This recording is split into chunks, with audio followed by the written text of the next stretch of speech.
सत्र चल रहा है लोकसभा का और मसला स्पीकर ओम बिरला पर अटका हुआ है। कांग्रेस पार्टी अविश्वास प्रस्ताव का नोटिस ला रही है। अविश्वास प्रस्ताव पर आज लोकसभा में चर्चा भी होगी। लोकसभा में चर्चा के लिए 2 दिन का वक्त भी मुकर्रर कर लिया गया है। आज लोकसभा में प्रस्ताव आने के बाद संसदीय कार्य मंत्री किरण रिजिजू चर्चा की शुरुआत करेंगे। बीजेपी की ओर से किरण रिजिजू के अलावा रविशंकर प्रसाद, निशिकांत दुबे, अनुराग ठाकुर, तेजस्वी सूर्या अपनी बात रखेंगे। केंद्रीय गृह मंत्री अमित शाह बुधवार को चर्चा का जवाब देंगे। अविश्वास प्रस्ताव का नोटिस दिए जाने के बाद ओम बिरला ने लोकसभा की कार्यवाही की अध्यक्षता से खुद को अलग कर लिया है। लोकसभा सचिवालय के मुताबिक वो इस प्रस्ताव पर अंतिम निर्णय होने के बाद ही दोबारा सदन की कार्यवाही संभालेंगे। स्पीकर के खिलाफ अविश्वास प्रस्ताव पर चर्चा सोमवार को होनी थी, लेकिन विपक्ष के पश्चिम एशिया के हालात पर सदन में चर्चा कराने की मांग पर अड़ा हुआ था। इस वजह से संसद में लगातार हंगामा होता रहा। सदन की कार्यवाही दिन भर के लिए स्थगित करनी पड़ी और चर्चा नहीं हो पाई। बताया जा रहा है कि आज सुबह 12 बजे चर्चा एक बार फिर से शुरू होगी। अब स्पीकर पर अविश्वास है क्यों, वो भी जानकारी लगातार हम आपको दे रहे हैं, क्योंकि लगातार विपक्ष के सांसदों के बयानों को एक्सपंज किया जाता है। 8 सांसदों को निलंबित किया गया। तो ऐसे में एक नाराजगी ओम बिरला को लेकर विपक्ष में सामूहिक तौर पर दिखाई दे रही है। केंद्रीय मंत्री पीयूष गोयल ने राहुल गांधी पर इस बीच हमला बोला। पीयूष गोयल ने राहुल गांधी को फेल्ड नेता प्रतिपक्ष बताया और कहा कि उन्हें ना संविधान की समझ है और ना ही उन्हें रूल बुक की समझ है। उनको स्पष्ट पता है कि स्पीकर के ऊपर पूरे सदन का कॉन्फिडेंस है। उनके खुद के अलायंस के मेंबर भाग रहे हैं इस डिबेट से। इंडिया अलायंस में तोड़फोड़ है, कोई तैयार नहीं है कांग्रेस का समर्थन करने। इसलिए वो एक डिबेट, एक मोशन एडमिट होने के बाद दूसरा मोशन लाकर एक प्रकार से भाग रहे हैं। राहुल गांधी जी एक फेल्ड लीडर ऑफ ऑपोजिशन है। ना कॉन्स्टिट्यूशन समझते हैं, ना नैतिकता समझते हैं, ना उनको कोई पार्लियामेंट के प्रोसेस, प्रोसीजर, रूल बुक किसी में दिलचस्पी है, समझ है। और उनके काम करने के ढंग से ये स्पष्ट होता है कि Congress is a directionless, completely failed opposition party. अब कौन डायरेक्शनलेस है, कौन एमलेस है? राकेश जी, राहुल गांधी के अविश्वास प्रस्ताव में कितना दम है? आंकड़ों की जुबानी तो हम बता रहे हैं, एनडीए की ताकत तो इसके सामने ज्यादा भारी पड़ने ही वाली है, लेकिन राहुल गांधी ये क्यों कर रहे हैं? देखिए, 2 चीज़ समझिए। अविश्वास प्रस्ताव का एक इतिहास रहा है कि कांग्रेस अविश्वास प्रस्ताव लाती है और भग जाती है। 2023 में भी मणिपुर को लेकर कांग्रेस की तरफ से अविश्वास प्रस्ताव लाया गया था, लेकिन चर्चा के बाद जैसे ही वोटिंग की बारी आई, कांग्रेस खुद ही वॉकआउट करके चली गई। वो इसलिए उस चर्चा के बाद वोटिंग में शामिल नहीं हुई क्योंकि उसको पता था कि आंकड़े इतने कम हो जाएंगे कि हम मुंह दिखाने लायक नहीं बचेंगे। और इस बार भी जो 2026 में लाया गया है लोकसभा अध्यक्ष के खिलाफ विश्वास प्रस्ताव, उसमें भी कांग्रेस को पता है कि इसमें भी हमें मुंह की खानी पड़ेगी। इसलिए पहले दिन जो चर्चा होनी थी, आपके नोटिस के, आपके प्रस्ताव को स्वीकार किया गया, उस प्रस्ताव पर चर्चा निर्धारित की गई, तिथि निर्धारित की गई, और आप उस दिन का उपयोग किस पे ले गए? अपनी वोट की राजनीति के लिए ले गए। और क्या कहा आपने? आप इंटरनेशनल मामला ईरान को लेके आए। अरे जो बात अमेरिका, इजराइल और ईरान नहीं कर रहा कि भारत किसके साथ है, वो बात आप उठा रहे हैं भारत के अंदर से कि आप किसके साथ हैं। सवाल इस बात का है कि भारत की कूटनीति का लोहा जहां दुनिया के तमाम देश मान रहे हैं, आप उस कूटनीति पे संदेह प्रकट कर रहे हैं। तो आज जो है इनकी जो बोर्ड की पॉलिटिक्स है कांग्रेस की, उस बोर्ड की पॉलिटिक्स में न वो इधर दिख रहे न उधर दिख रहे, और इसीलिए स्पीकर के खिलाफ विश्वास प्रस्ताव उनको पता है। पीयूष जी ने जो कहा एकदम सही है कि इंडी गठबंधन ही बिखरा हुआ है। और आप देखिएगा बहुत सारे दल, मैं नाम कहूं तो बता दूं आपको, वो देखिए आपका आंध्र प्रदेश से वाईएसआर बिल्कुल वो वॉकआउट करेगी, कभी नहीं जाएगी कांग्रेस के साथ। नवीन पटनायक की पार्टी बीजेडी बिल्कुल नहीं जाएगी कांग्रेस के साथ। अभी ममता बनर्जी की मजबूरी इसलिए आ गई क्योंकि उनको ज्ञानेश कुमार जी के खिलाफ इसके पहले ममता बनर्जी ने साफ कह दिया था कि वो अविश्वास प्रस्ताव में शामिल नहीं होंगे, लेकिन अब उन्होंने कहा कि हम अविश्वास प्रस्ताव में शामिल होंगे। तो आप देखिएगा जो 235 का आंकड़ा लोकसभा के अंदर है विपक्ष का, वो आंकड़ा मुझे लगता है कहीं ना कहीं 200 से नीचे भी जा सकता है। यही घबराहट कांग्रेस की है और कांग्रेस इसीलिए अविश्वास प्रस्ताव जो लाई है उससे वो भागने का प्रयास कर। अच्छा, 20 फरवरी को राजधानी दिल्ली में एआई समिट के दौरान कांग्रेस का एंटी इंडिया एजेंडा सामने आया था। उस प्रोटेस्ट की तस्वीर पूरी दुनिया ने देखी थी। जब यूथ कांग्रेस के कार्यकर्ताओं ने टी शर्ट खोलकर प्रोटेस्ट किया था, इसे लेकर बीजेपी आरोप लगाती थी कि प्रोटेस्ट की प्लानिंग राहुल गांधी के घर पर हुई थी। इसे लेकर राहुल गांधी ने बड़ा बयान दे दिया है। यूथ कांग्रेस के कार्यकर्ताओं को राहुल गांधी ने पहले बब्बर शेर कहा था, अब उन्होंने कहा है कि एआई समिट के दौरान यूथ कांग्रेस ने अपना काम कर दिया। महिला कार्यकर्ताओं को संबोधित करते हुए राहुल गांधी ने कहा कि एआई समिट का नाम सुना है, अभी जो दिल्ली में हुआ है वो आपने सुना है ना, काम कर दिया, काम तमाम कर दिया यूथ कांग्रेस वालों ने। आप सुने जरा उनका बयान। सुना होगा आपने एआई, सुना? यहां पे अभी जो समिट हुआ था, सुना आपने? हाँ, कर दिया काम यूथ कांग्रेस वालों ने।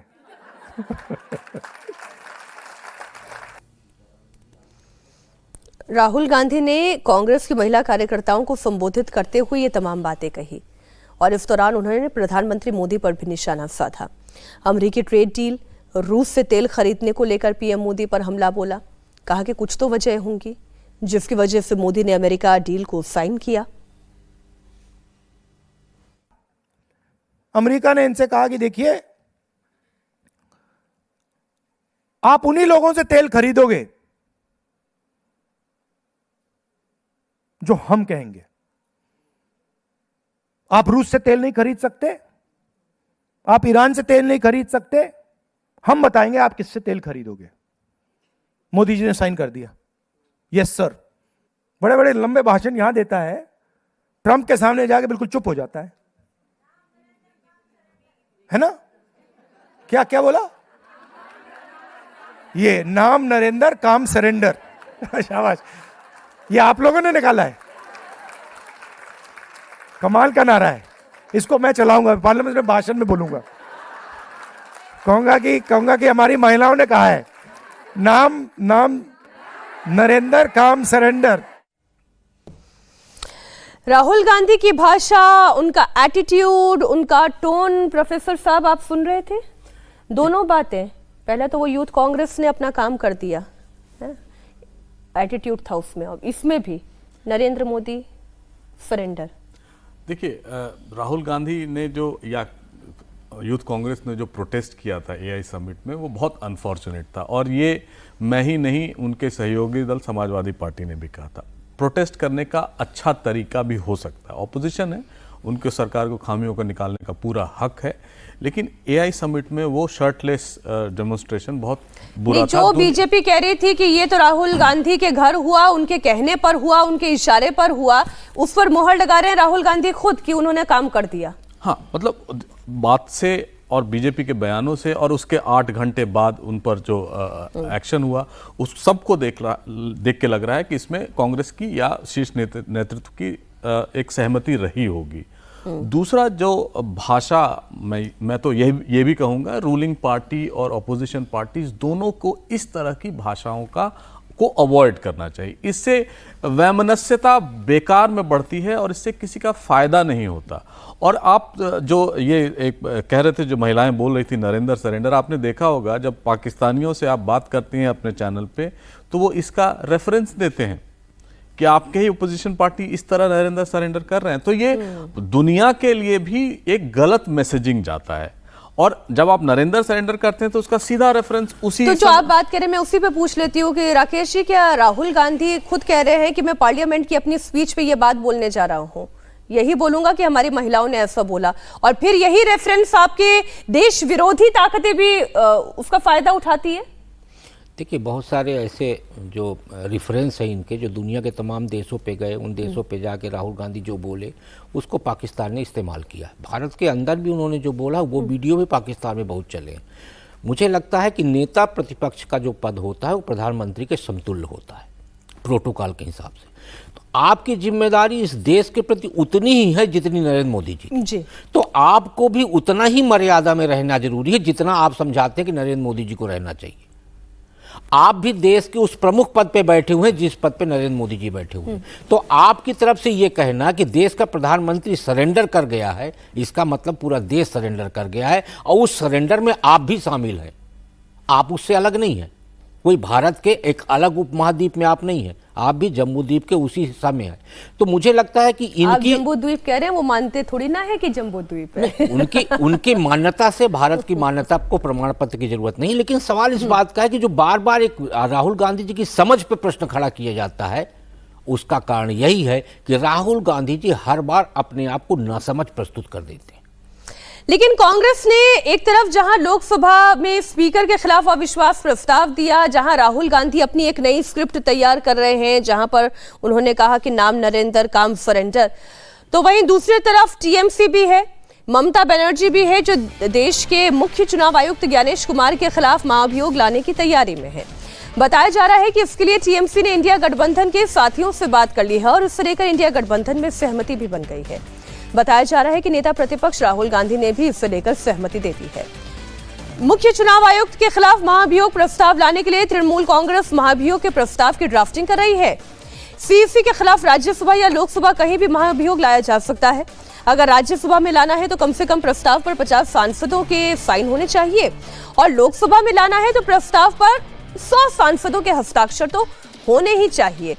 तो अब आप ये मानकर चलें कि ज्ञानेश कुमार के खिलाफ महाभियोग कभी भी आ सकता है और ममता बनर्जी की पहल पर यह आ सकता है। राकेश जी, सबको दिक्कत है, पूरे विपक्ष को दिक्कत है ज्ञानेश कुमार से। तेजस्वी यादव को बिहार चुनाव के दौरान थी, इस वक्त ममता बनर्जी को पश्चिम बंगाल चुनाव के दौरान है। अखिलेश यादव जानते हैं अगला नंबर यूपी का ही है, वहां चुनाव है, उन्हें भी दिक्कत है ज्ञानेश कुमार से। देखिए, यहाँ पे ज्ञानेश कुमार जी की दिक्कत नहीं, यहाँ पे मुझे कांग्रेस की दिक्कत दिखाई देती है। कांग्रेस अच्छा, टीएमसी की दिक्कत नहीं है? नहीं, टीएमसी ने देखिए बड़े रणनीतिक तरीके से ममता बनर्जी ने एसआईआर का मुद्दा कांग्रेस से छीन लिया। आप याद करिए, सबसे पहले राहुल गांधी वोट चोर, बड़ी बड़ी प्रेस कॉन्फ्रेंसेस और उन्होंने, उसके बाद एसआईआर के मुद्दे को लेकर सबसे पहला मूवमेंट किसी ने शुरू किया तो राहुल गांधी ने शुरू किया। राहुल गांधी उसको हाइप पे ले गए और हाइप पे ले जाते ही ममता बनर्जी ने उसको हाईजैक कर लिया। आज की डेट में कांग्रेस को मैं देखता हूं कि कांग्रेस एक ऐसी जगह पे खड़ी जहां उसके लिए एक तरफ कुआं दूसरी तरफ खाई है। तृणमूल कांग्रेस के साथ यदि जाती है तो तृणमूल कांग्रेस के नेतृत्व में राहुल गांधी माने जाएंगे। अब ममता बनर्जी का नेतृत्व माना जाएगा महाभियोग में, और नहीं जाती है तो अभी तक आप जो एसआईआर के खिलाफ अभियान चलाए हुए थे, इसका मतलब आप झूठा अभियान चला रहे थे। कांग्रेस एक ऐसे दोराहे पे खड़ी है जहां उसके लिए स्थिति ये है कि इधर उधर जिधर भी जाएगी कांग्रेस को सिर्फ नुकसान है। इसलिए कांग्रेस मजबूरी में तृणमूल कांग्रेस के साथ महाभियोग के मुद्दे पे जा रही, क्योंकि अब आप देखिए जो कांग्रेस के राहुल गांधी को प्रोजेक्ट किया गया कि समूचे विपक्ष के नेता प्रतिपक्ष हैं, वो कांग्रेस आज की डेट में आप देखिए कि तृणमूल कांग्रेस के पीछे चलती हुई दिखाई दे रही महाभियोग के मुद्दे। सिरा तो आपने बहुत जबरदस्त पकड़ा है सौगत राय, लेकिन क्या बोल रहे हैं इस पूरे मसले पर वो भी एक बार दर्शकों को सुना देते हैं। आप लोग मुख्य चुनाव आयुक्त के खिलाफ महाभियोग ला रहे हैं, उसमें क्या सच्चाई है और क्या नाराजगी आपकी मुख्य चुनाव आयुक्त से? हाँ, हम लोग मुख्य चुनाव आयोग के खिलाफ इम्पीचमेंट मोशन या रिमूवल के मोशन लाने चाहते हैं। ये बात हम ऑल पार्टी मीटिंग में भी कल उठाए थे। शायद आजकल के अंदर इसको फैसला होगा। हमारा एसआईआर जो किया है चीफ इलेक्शन कमिश्नर, उसके बारे में हमारा आपत्ति है जो हम बताए हैं। कलकत्ता में भी सीईसी के खिलाफ प्रदर्शन हुआ। जिस ढंग से एसआईआर बना इसमें हम खुशी नहीं हैं, और लगभग 60 लाख नाम अभी भी एडजुडिकेशन में है। हम चाहते हैं इसको बारे में फाइनल फैसला किया जाए, उसके बाद चुनाव का व्यवस्था करें। तो आज या कल में आ जाएगा और सभी जो अपोजिशन पार्टीज हैं उन्होंने सहमति भी जता दी है। हाँ, सभी अपोजिशन पार्टी सहमति जता दिया। अब जल्दी से मेरे दो सवाल है प्रोफेसर साहब, आप दोनों पे जल्दी जल्दी एक टिप्पणी कर दीजिए। पहली बात तो ये कि जो बात राकेश जी कह रहे थे कि अब तो टीएमसी की पूंछ पकड़कर ही कांग्रेस पार्टी को चलना पड़ेगा पहले मुद्दे पर, और ये जो इस वक्त टीएमसी कर रही है इससे वो क्या हासिल करेगी? देखिए, कोई भी कॉन्स्टिट्यूशनल फंक्शनरी को हमेशा एक रिस्पॉन्सिबिलिटी दिया जाता है, कॉन्स्टिट्यूशन देता है, संविधान हमारा देता है। उसका दुरुपयोग होता है हर बार महाभियोग लाने से, क्योंकि वो जो क्रेडिबिलिटी एक इंस्टीट्यूशन की, एक संस्था की है, उस पर हम प्रश्न चिन्ह उठाते हैं। और ये जो प्रोसेस हो रहा है एसआईआर का या वोटिंग पूरी तरह से पुनरीक्षण हो रहा है, वो एक आवश्यक कदम था। इसलिए नहीं कि जो पार्टियों के अपने प्रोपेगेंडा है उसको लेकर, बल्कि एक संवैधानिक रिस्पॉन्सिबिलिटी भी थी। जैसे बिहार में ही शुरू हुआ, मैंने बहुत ऑब्जर्व किया, बिहार में जितने भी माइग्रेंट लेबर्स थे जो दूसरे जगह एनरोल कर रहे, उनका नाम हटाया गया, वो भी जरूरी था। लेकिन वो प्रोपेगेंडा के तहत ऐसे कर दिया गया, लगा कि एसआईआर जो है इनके चलते हो रहा है। दूसरा, महाभियोग लाना भी एक कॉन्स्टिट्यूशनल प्रोविजन है, एक संवैधानिक प्रावधान है, और सरकार में चेक्स एंड बैलेंस लाने के लिए जरूरी होता है। कभी कभी रुक के ज्ञानेश कुमार या जो भी जिन पर भी आ रहा है वो रुक के जो सोचेंगे जरूर कि क्या ऐसा हो रहा है और मुझे कैसे अपने आप को अच्छा करना चाहिए। कई बार ज्ञानेश जी का जब अब भाषण भी आपने सुना होगा, कई बार वो लग रहा था कि कुछ अपनी कॉन्स्टिट्यूशनल लिमिट से भी बाहर बढ़ रहे, तो एक चेक एंड बैलेंस है। कॉन्स्टिट्यूशनल फंक्शनरी को भी एक मर्यादा में रहना चाहिए, और यही नहीं, सिर्फ ज्ञानेश कुमार ही नहीं, आगे जितने भी होंगे वो उस मर्यादा का हनन नहीं करेंगे। हालांकि उन्होंने प्रूव कर दिया कि उन्होंने जो किया था वो सही था, और एसआईआर आगे भी चलेगा। मैं भी नोएडा में रहता हूं, मुझे भी वोटर लिस्ट में निकाल दिया गया एसआईआर में। अब मुझे भी एक प्रोसेस से जाना होगा, लेकिन मैं कंप्लेन नहीं कर रहा हूं। शायद मुझ में, मेरे डॉक्यूमेंटेशन में कोई कमी होगी, मैं प्रेजेंट नहीं था जिस दिन आए थे वो, लेकिन ये एक प्रक्रिया है जिसे पूरी ये शुद्ध, फिलहाल महाभियोग तो ये शुद्ध पॉलिटिकल प्रक्रिया के तौर पर दिखाई दे रहा है, जहां पर ममता बनर्जी पेनिस गेन करने की कोशिश कर रही है, और वही कोशिश राहुल गांधी भी कर रहे हैं। यहां पर ममता बनर्जी की कोशिश भारी पड़ जाती है, वो विपक्ष की ज्यादा बड़ी नेता बनती हुई दिखाई देती हैं। ममता बनर्जी की पार्टी एक तरफ मुख्य चुनाव आयुक्त ज्ञानेश कुमार के खिलाफ महाभियोग लाने की तैयारी में है, तो वहीं मुख्य चुनाव आयुक्त ज्ञानेश कुमार अभी बंगाल दौरे पर ही हैं। आज लगातार दूसरे दिन कोलकाता में चुनाव आयोग की बैठक होगी। आज भी चुनाव आयोग की फुल बेंच बैठक होगी। इसमें विधानसभा चुनाव की तैयारियों की समीक्षा होगी, राजनीतिक दलों से राय पूछी जाएगी, नागरिकों से बात होगी, पुलिस अधिकारियों को चुनाव की तैयारियों की चर्चा में शामिल किया जाएगा। इससे पहले कल सीसी ज्ञानेश कुमार ने फुल बेंच बैठक की थी, उसमें भी राजनीतिक दलों के प्रतिनिधि शामिल हुए थे, और बताया यह जा रहा है कि कल जो बैठक हुई उसमें टीएमसी ने मुख्य चुनाव आयुक्त पर महिलाओं का अपमान करने का आरोप लगा दिया। কার নাম বাদ আছে, হিন্দুরা আছে, মুসলিমরা আছে। মুসলিম দেখলে তো আর বলতে হবে না, আমি এম দেখলেই আমার মাইনরিটি দেখলেই জ্বলে, যেমন আমারও এম দিয়ে শুরু, তাই আমাকে দেখলেও জ্বলে, তাতে আমার কোনো যায় আসে না। We are for all. BJP আবার বলি অপপ্রচার করছে হিন্দিভাষী মানুষের কাছে যে ममता जी ने मुस्लिम लोगों को कलकत्ता में बंगाल में ले आया। सुनून,